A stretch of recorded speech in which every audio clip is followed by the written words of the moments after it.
What's going on, folks? Welcome to Kids Today with Dr. Kamal Jones. I am Dr. Kamal Jones.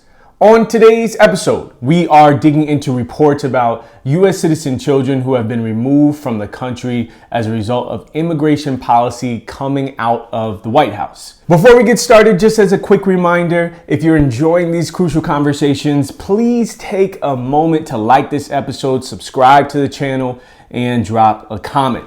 Your engagement really helps us reach more people. For our audio lovers, we are officially live on Spotify. Woo! Thank you for tuning in there. Please do me a favor for our folks on Spotify. Just take a second to rate the show, with 5 stars being the best and 4 stars and below if you do not like me at all. It goes a long way to growing the show, and we'll be expanding to other podcast platforms soon, so definitely stay tuned for those updates. So over the last few weeks, there have been several reports that have come out in which the U.S. Immigration and Customs Enforcement, aka ICE, has detained moms of kids with U.S. citizenship and ultimately deported the mom and sent the U.S. citizen kids out of the country as well. So when asked about clarification about what was going on with these various cases, here's what Tom Homan had to say. If you choose to have a U.S. citizen child, knowing you're in this country legally, you put yourself in that position. You put your family in that position. What we did is remove children with their mothers who requested the children depart with them. This was a parental decision, parenting 101. And so the White House has tried to frame it simply as them attempting to avoid separating the children from their parents. And so they gave the moms who are being deported the option to take their U.S. citizen child with them or leave them with a trusted person. And they said that the moms have chosen to take the kids out of the country.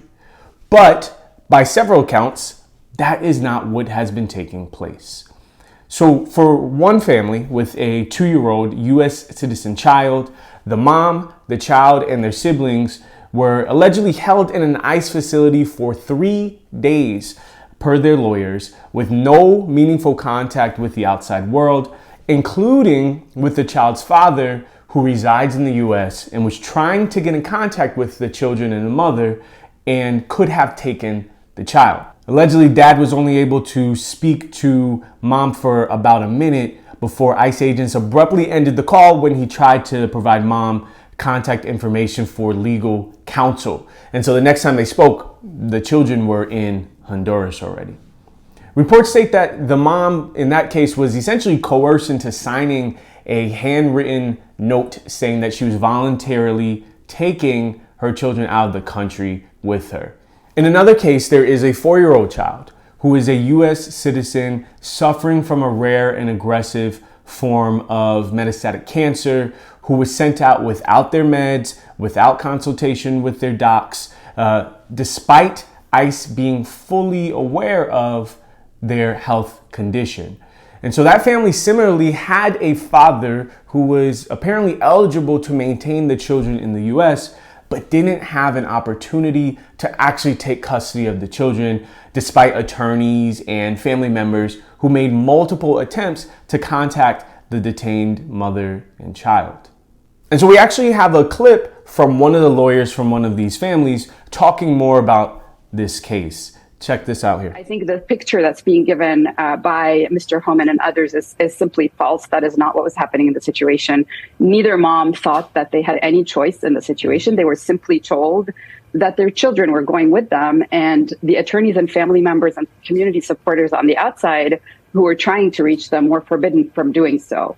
So it was very much a situation of being under duress and being forced to get on a 6 a.m. flight, after being hidden from the world for a period of time. So if these reports are true, they're in conflict with ICE's own policies, which call for minors to be able to be connected to willing caretakers during a deportation process. Now, some might wonder, okay, they're citizens. If they were sent away, why can't they just come back? Lawyers and advocates have stated that these sorts of decisions are actually not very easily undone, because for minors who are US citizen children, it can be very difficult to get them back into the US. In addition to families having to save up for expensive international flights or other travel plans, the children also need some form of clear, acceptable documentation, which includes things like passports, birth certificates, or other supporting documents to re-enter the country. Now, oftentimes, identifications are confiscated during the removal process. And even for the times where they're not, it can be tricky for proving what is real or what is not. Additionally, because they are minors, the children will need a guardian who is based in the US to actually escort them into the country. And so even for a guardian who has a legal US-based status, there's increased scrutiny for folks who are immigrants who are leaving and coming into the country. And so that carries a heightened risk for that guardian as well, which makes it much more difficult. All in all, these reports suggest a potential shift where enforcement may really be overriding established protocol that was designed to protect the most vulnerable populations, including and especially US citizen children.